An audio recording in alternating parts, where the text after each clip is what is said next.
read for us. Let's get started, though. One of the great problems of any preaching time is to try and hit the widest majority of people. Then I think it's a little unrealistic to say I will speak powerfully into everybody's life every single week.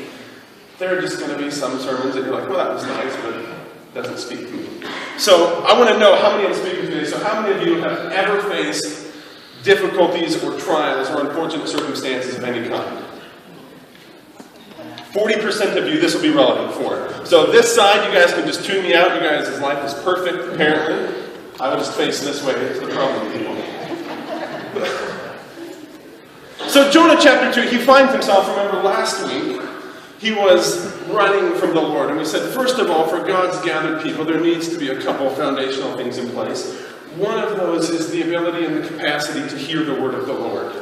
That's what Jonah chapter 1 talks about. What does it mean for God's people to discern together where God is calling them on mission? This isn't, as was pointed out to me later, someone coming up and saying, I have a word of the Lord for you. It doesn't work that way. God speaks directly to his people. So if somebody ever says that to you, you can say, well, when he says it to me, I'll know how to respond. So this isn't some sort of manipulative tool. Hey, this is what you need to do so you can make me happy, and then cloak it with some sort of spiritual zeal. It's a word from the Lord. No, it's God's gathered people saying, God is saying something to us here and now, the way he wants us to live on mission for him. How do we begin to discern that? And then we also said, just like Jonah, we have a place to respond, and we can do so appropriately and say, yes, God, we accept that word. Let's join you. Or we can, like Jonah, turn our back and run the other direction. Remember, God said, essentially, Jonah, I want you to go east and talk to these people, and Jonah turned and ran west. So we not only need to hear the word of the Lord, we need to respond appropriately. Jonah, of course, didn't, and finds himself in the situation that we pick up in Jonah chapter 2. From inside the fish, Jonah prayed to the Lord his God. And he said, and from here, it's really a fascinating story of anybody, and this is what I wanted to know, anybody who has faced any sort of trial or circumstance in their life. He starts out, in my distress I called to the Lord, and he answered me. In my distress, I called to the Lord. Now, this really is a constricting movement, so you can think of two pictures. When we hear words like distress, think of constricting. So there are first, and I think we've all known one, the person, it's typically a guy, I don't know why, but the person that gives like the obnoxiously long bear hugs. Right? Like, it's okay, I see you, let's hug. But there are those people that like go in and like after 30 seconds of not letting go, you're trying to squirm free, right? Like, you know, okay, now the hug is starting to turn a little awkward. Or think of a boa constrictor with its prey, and its job is to latch on and strangle it to death. That's the sort of language and imagery that Jonah uses. I was constricted, and God, I am near death. And yet in that, God will answer. And it's interesting that this word that Jonah uses is the exact opposite of the word that's used for salvation. So, salvation at its most basic understanding, when people say, God save me, biblically understanding, salvation is, God, I need wide open spaces. I need to experience freedom and abundance beyond measure. So, sin, death, the things that entangle us are the exact opposite of that. Anything that leads us away from God's good, open, spacious graces.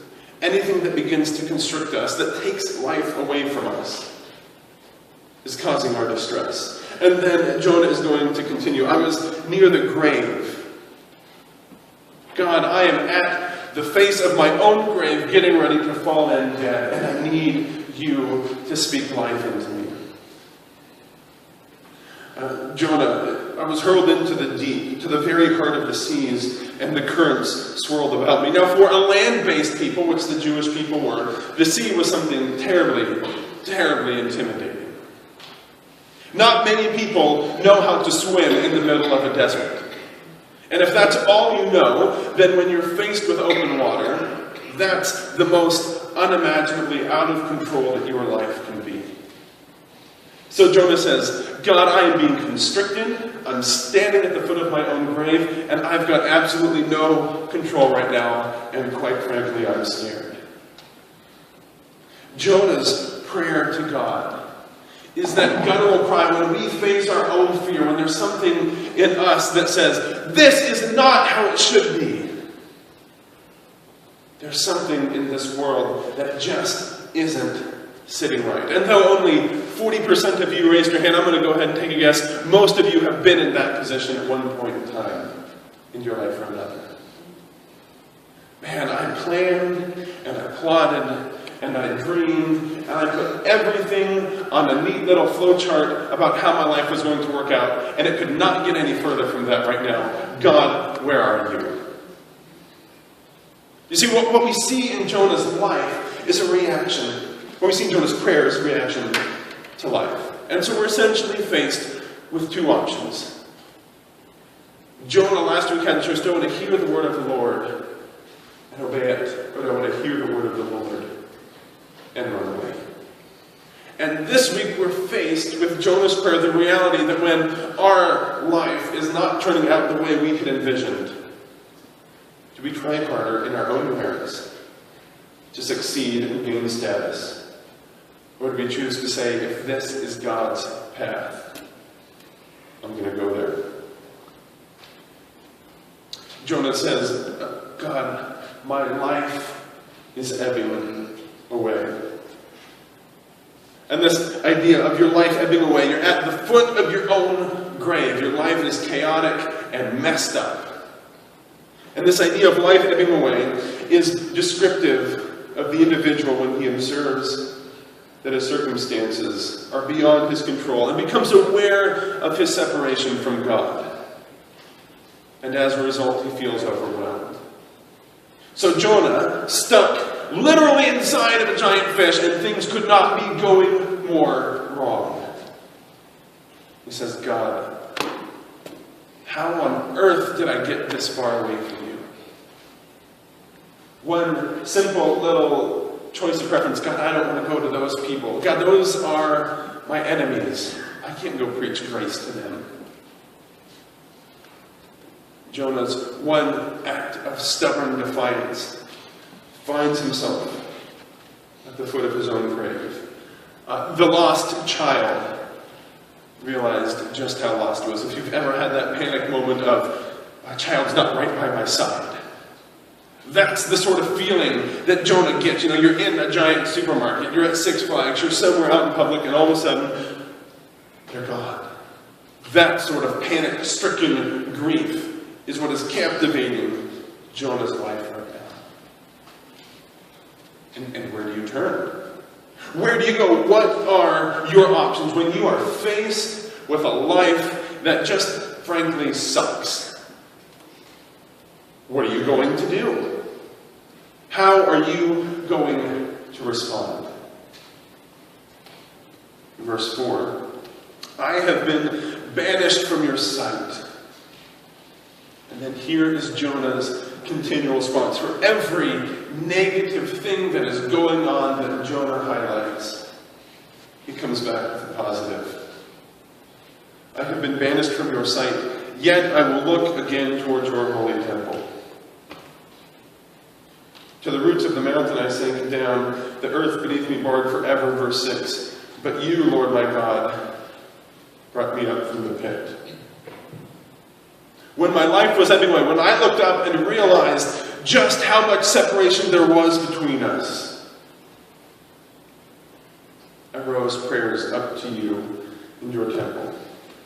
For every time Jonah says, God, this could not get more wrong, he's also faced with the reality that, and if I want something to change, I've got to make sure God is in there. What we see with Jonah is both literally and figuratively, he is facing the greatest fear he could ever imagine. Remember, this is a poor little shepherd boy that grew up in the middle of a desert. So being stuck in a giant fish underwater with someone who can't swim has to be enormously unnerving. So picture your greatest fear. The one thing that you say, I am not sure I can handle it if that came into my life.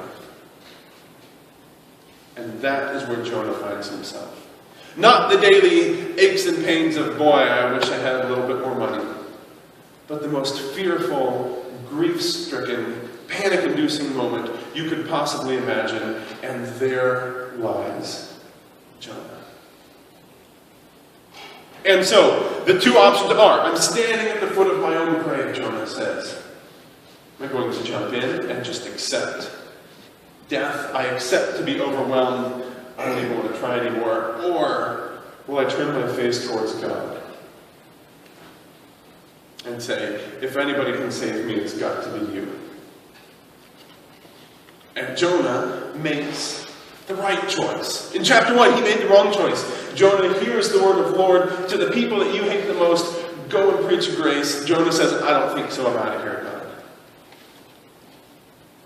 So when the gathered community, when God's people hear the word of the Lord, you need to respond in this way. This is the type of church I'm asking you to be for this community, for this world. When we hear that, and then respond with no, we find ourselves turning our back quite literally on God and saying, God, we think we know better than you do. So not only does it matter that we're able and capable to hear the word of the Lord, it matters that we respond in faith. Verse 8, those who cling to worthless idols forfeit God's love for them. But I, with shouts of grateful praise, will sacrifice to you. But I have vowed I will make good. I will say salvation comes from the Lord. So when your life is spinning out of control, when it's wavering on the edge between, am I going to give up and die? Is this constricting nature going to get the best of me? Or will I cry out to God and experience His wonder and grace?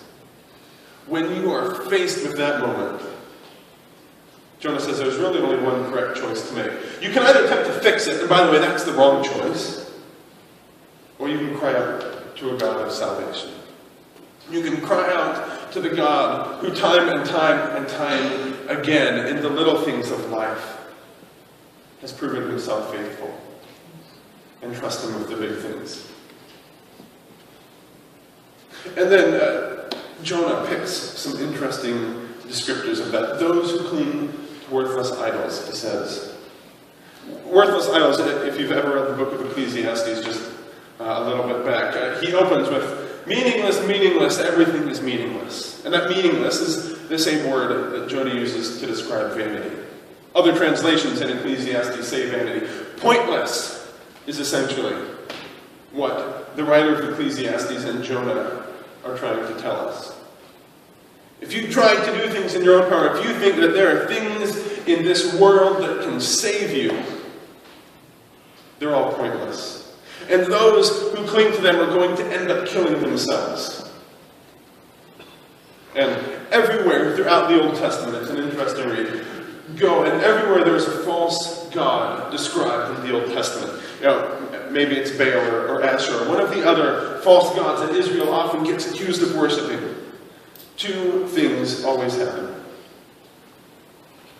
One, the person worshiping that god always takes on their characteristics.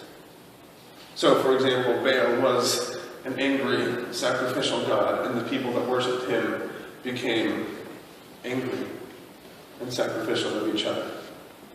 It's why, when God gives them the commandment, He says, don't practice that because the Baal worshippers want you to sacrifice your children to make Baal happy.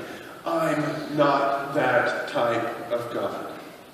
So the first thing that happens when we choose to worship a false god is we begin to take on their characteristics and identity. The second thing that always happens in worshiping false gods is that the very characteristics that we begin to emulate and practice destroy our own lives. So if you've ever seen somebody that is so obsessed with money, they not only begin to take on the characteristics of that, namely money we think buys happiness and power, and so they start to act happy and powerful. But they also realize that if they don't have money, they're extraordinarily unhappy, so they become angry and bitter at the fear of losing it. And I won't do anything unless it brings me money. Somebody that gets strapped in an addiction begins to not only take on those characteristics. I've got to have this. I can't live without it. I've got to make sure that this is always in my life. Then begins to experience the death of those same characteristics in themselves. If I don't have that buzz, if I don't have that high, if I don't experience that good time to its fullest, my life is pointless. So they're always out looking for another thrill. They need just a little bit more. So then there's, I think, really just one simple question that we need to ask when we read Jonah 2. Faced in life's despairs, when life is at its worst and its most uncontrollable. When you lay awake at night saying, God, what am I going to do now?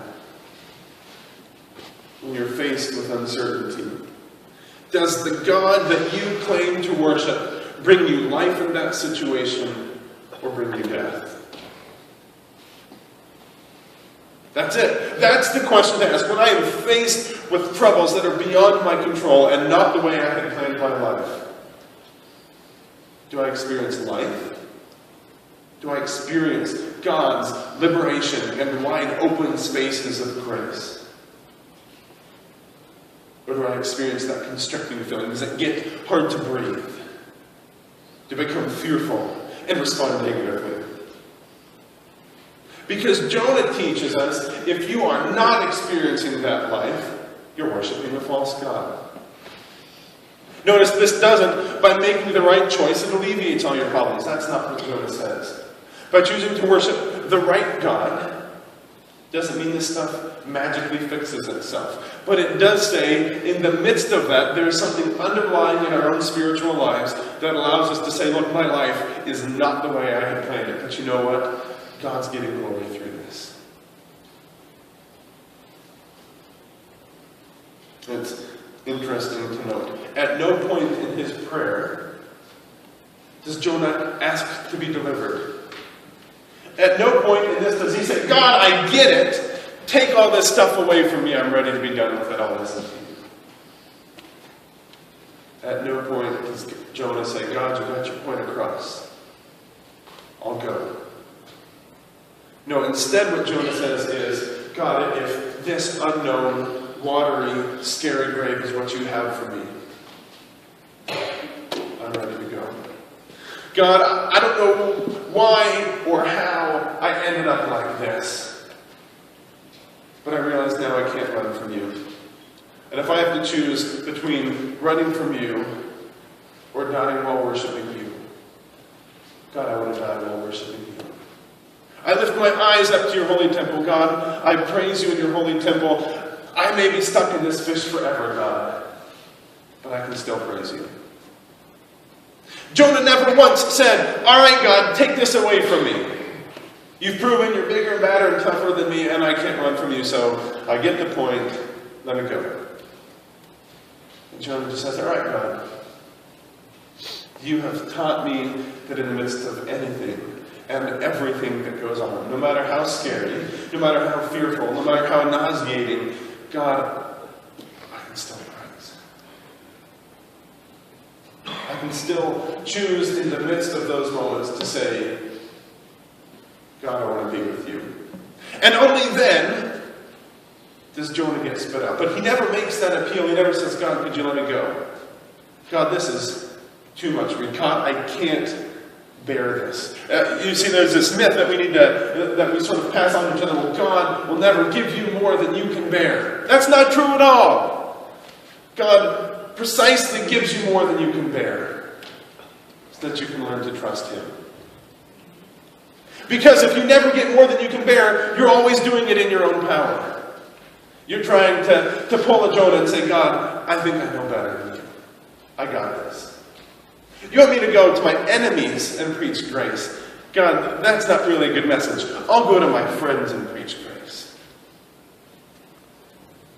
God gives you more than you can bear so that in that moment you can experience a God who loves you more than you could possibly ever imagine.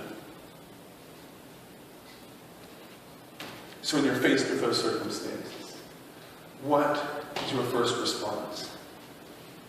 God, I got this. Or no matter what, I'll praise God. Let's pray.